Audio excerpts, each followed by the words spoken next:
Students, आपका स्वागत है मेरे YouTube channel learn with Navneet classes. आज हम क्लास 10 का नया टॉपिक शुरू कर रहे हैं। इसका नाम है लाइट, जिसमें सबसे पहला टॉपिक आता है आपका रिफ्लेक्शन।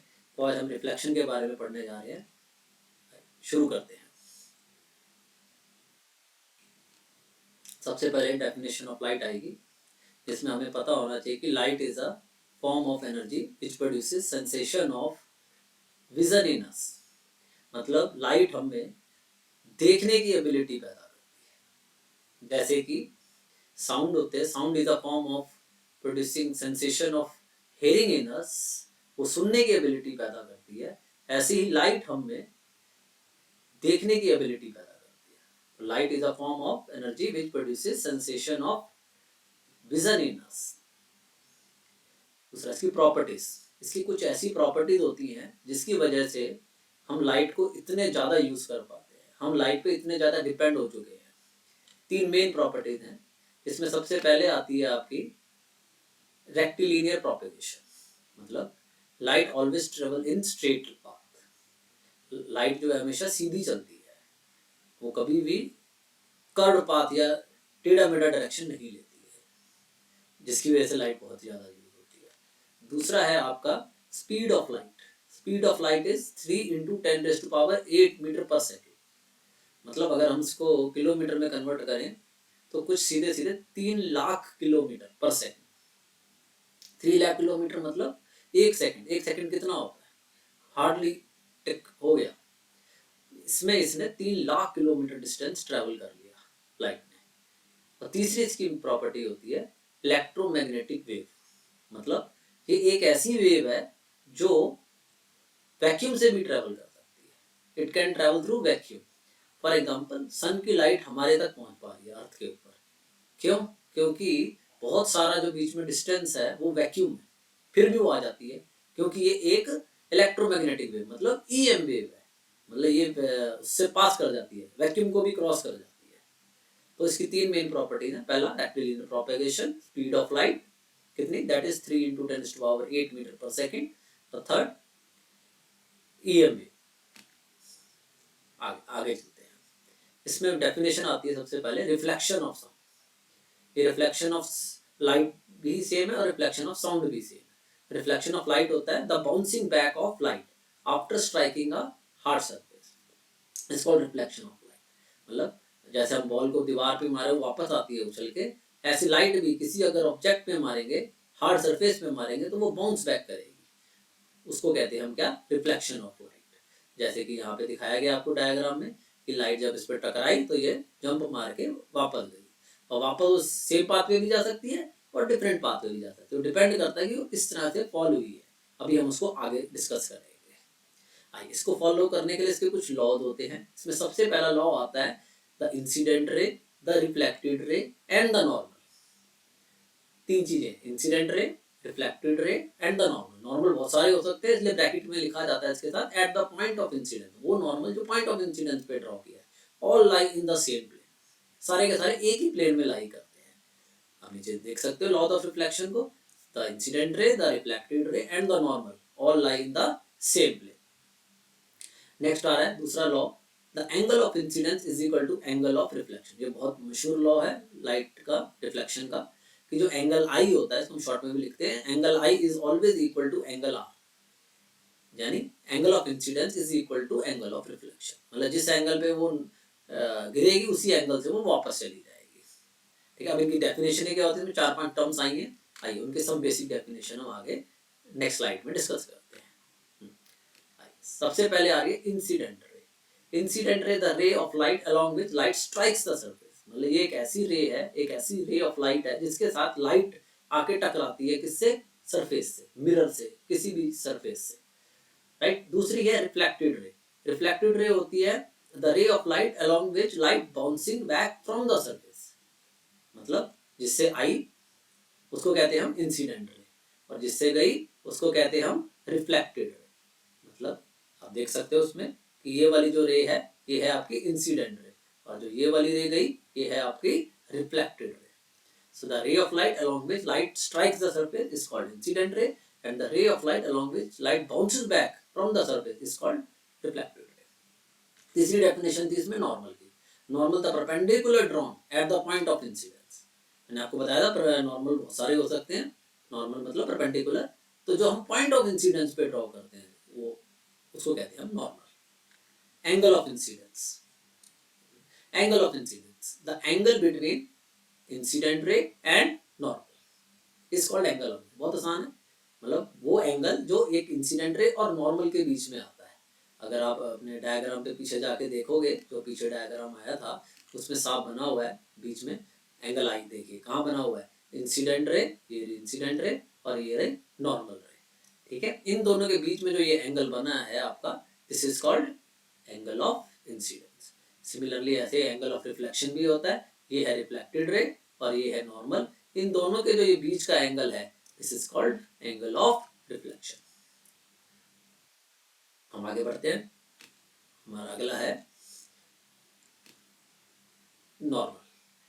तो angle of incidence, the angle between incident ray and the normal. अगर आप देखोगे तो ये यहाँ पे आपको दिखाई देगा. ठीक है, next angle of reflection, the angle between reflected ray and the normal is called angle of reflection. Clear है. Next topic, luminous object. ये बहुत बार आपने पढ़ा भी होगा, छोटी क्लास में भी कवर हो जाता है. Luminous object, those object which emit their own light. वो ऑब्जेक्ट होते हैं ये जिनकी अपनी लाइट होती है, जो अपनी लाइट प्रोड्यूस करते हैं. जैसे कि एग्जांपल दिया है, सन, बल्ब, स्टार्स, सारे के सारे हैं ल्यूमिनस ऑब्जेक्ट. इनकी अपनी लाइट होती है, आर कॉल्ड ल्यूमिनस ऑब्जेक्ट. और नॉन ल्यूमिनस ऑब्जेक्ट होते हैं those object which do not emit their own light. मतलब वो अपनी लाइट नहीं एमिट करते, वो दूसरे किसी सोर्स ऑफ लाइट की लाइट को रिफ्लेक्ट करते हैं. जैसे मून. मून क्या एक नॉन ल्यूमिनस ऑब्जेक्ट, उसकी अपनी लाइट नहीं है, वो सन की लाइट को रिफ्लेक्ट करके हमारे पास भेजता है. ठीक है, इसमें और भी एग्जांपल ले सकते हैं, जैसे हमने यहाँ पे दिया है table, wall, etcetera. Next topic है real image. Real images are those images which can be collected on a screen. मतलब हम जो इमेजेस को एक स्क्रीन मतलब चाहे वो कोई एक बड़ा पर्दा हो, चाहे वो कोई एक बुक हो, चाहे वॉल हो, हर चीज स्क्रीन की तरह एक्ट कर सकती है. अगर कोई चीज इन चीजों पे कलेक्ट हो सकती है, मतलब ऑब्टेन कर सकते हैं, आर कॉल्ड रियल इमेज. इसमें एग्जांपल आ सकता है images in a cinema hall. आप देखते हो सिनेमा हॉल के पर्दे पे इमेजेस आ रही होती हैं. अगर आप उसके आगे खड़े हो जाए तो आपके ऊपर आ जाएगी इमेज, मतलब वो रियल इमेज है, वहां पे वो इमेज है, इज कॉल्ड रियल इमेज. जैसे शेडो, हमारी शेडो टेबल पे पड़ती है, अगर हम उसकी जगह पे कागज रख दे तो कागज के ऊपर आ जाएगी. तो मतलब दो image which can be collected on a screen, किसी एक स्क्रीन के ऊपर ऑब्टेन हो सके, are called real image. Next है virtual images. Those images which can not be collected on a screen. For example images in a mirror. हम देखते हैं कि हमारी इमेज मिरर में हमें दिखाई दे रही होती है. वो जितने डिस्टेंस पे हम मिरर से खड़े होते हैं उतने ही डिस्टेंस में अंदर वो हमें इमेज दिखाई दे रही होती है. लेकिन अगर हम उतने ही दूर मिरर से उतने ही पीछे जाके अगर कोई हम स्क्रीन रख दे या कोई पेज रख दे तो उसके ऊपर वो इमेज कलेक्ट नहीं होगी, वो किसी भी स्क्रीन के ऊपर कलेक्ट नहीं होगी, are called virtual images. So those images which can not be collected on a screen are called virtual image. For example images in a plane mirror. इसका डिफरेंस आ जाता है वर्चुअल इमेज और real image में. तो पहले तो definition आ जाएगी दोनों की. Those images which can be collected on a screen, real image. और दोज वर्चुअल में those images which can not be collected on a screen are called virtual images. फिर एक एक एग्जांपल दे देना. Images in a cinema hall, images in a mirror. तीसरा point भी हम इसमें बना सकते हैं, real images are always inverted, virtual images are always erect. Next, characteristics of a image by a plane mirror. क्या कैरेक्टरिस्टिक्स होते हैं उस इमेज के जो एक प्लेन मिरर बनाता है. इसके मेन 5 कैरेक्टरिस्टिक्स होते हैं जो भी एक प्लेन मिरर में इमेज बनती है. फर्स्ट, वो सेम साइज की होती है. जितने पे ऑब्जेक्ट, जितने साइज का ऑब्जेक्ट होता है उतने साइज की उसकी इमेज होती है, ना बड़ी ना छोटी.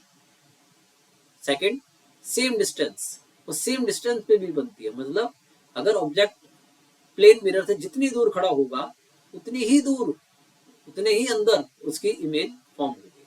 अगर ऑब्जेक्ट मिरर के पास आएगा तो इमेज भी मिरर के पास आ जाएगी. अगर ऑब्जेक्ट मिरर के बिल्कुल चिपक के खड़ा हो जाएगा तो प्लेन इमेज भी बिल्कुल मिरर के साथ चिपक के खड़ी हो जाएगी। तो सेम डिस्टेंस रहता है।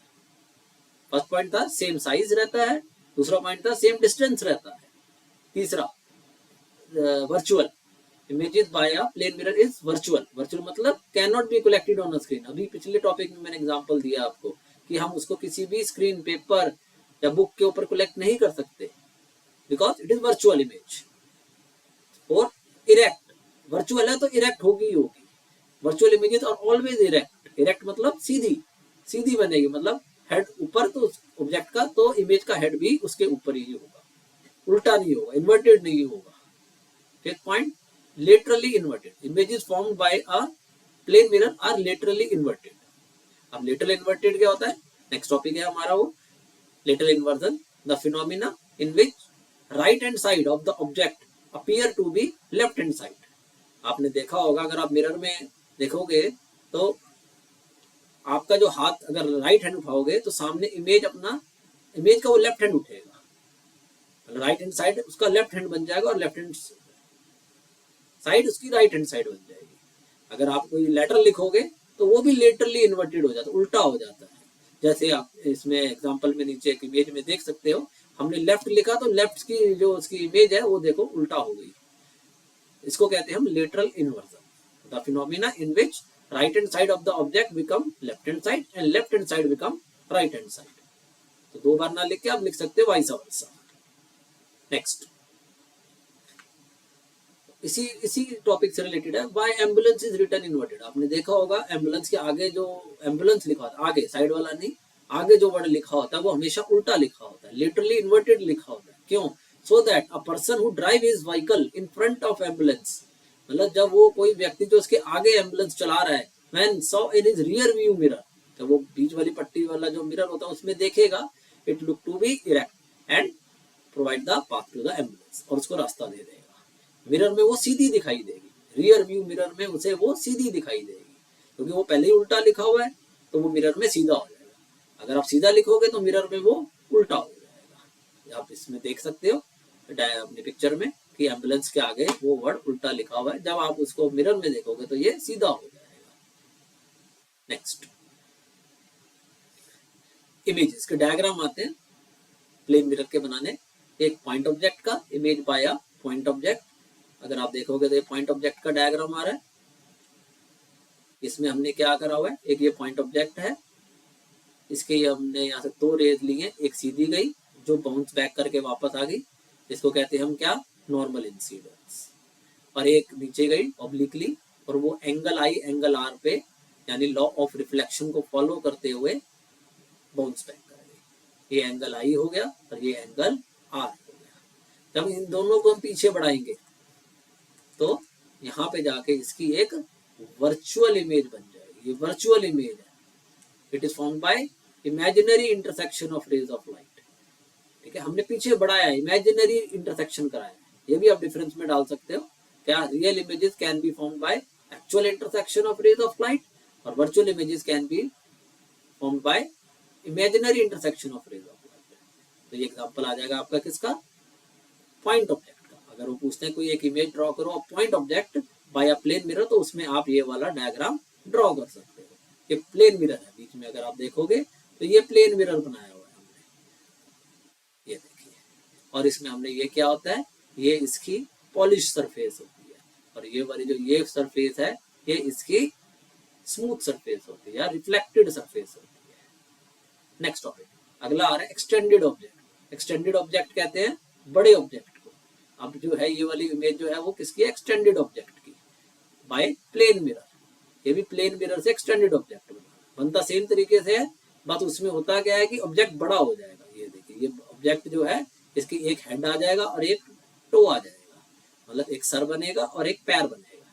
तो हम सेम वैसे ही बनाएंगे, जो ऊपर हेड है, जो ए पॉइंट है, इससे भी दो इमेज लेके जाएंगे, एक सीधी जो वापस आ जाएगी बाउंस बैक करके, और दूसरी ऑब्लिकली जो एंगल आई और एंगल आर करती हुई जाएगी, और इसको हम जब पीछे कलेक्ट करेंगे तो इसका हेड यहाँ पे तैयार हो जाएगा, ए पॉइंट, ए डैश कहते हैं इसे। ऐसे ही पी पे आएंगे, ये इसका डाउन है।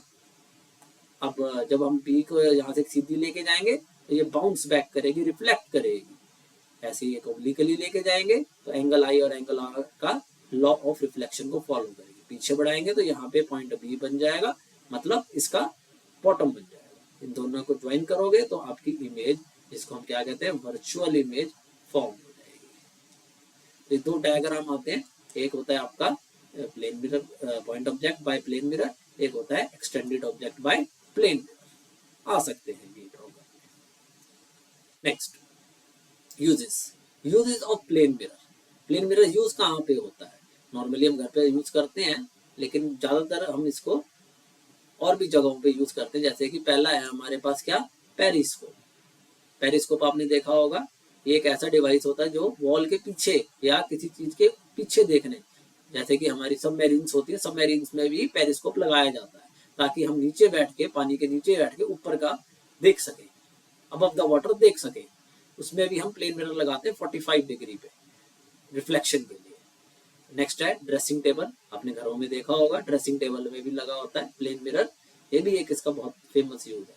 और सम शॉप, और कुछ शॉप्स में भी इसको यूज किया जाता है, लाइक ज्वेलरी शॉप एक्सेप्ट। आप देख सकते हो ये आपका मिरर है जिसमें आप नॉर्मल देखते हो, और ये आपका पेरिस्कोप है, इस पे ये 45 डिग्री पे एक और दो मिरर लगाए गए ताकि जब लाइट आए यहाँ से तो ये रिफ्लेक्ट हुए नीचे की तरफ, और जब यहाँ पहुंचे तो यहाँ से फिर ये आंख में जाए, तो हम इस ऑब्जेक्ट को विजिबल होगा हमें इस जगह पे। इसके आगे के टॉपिक हम नेक्स्ट क्लास में कवर करेंगे।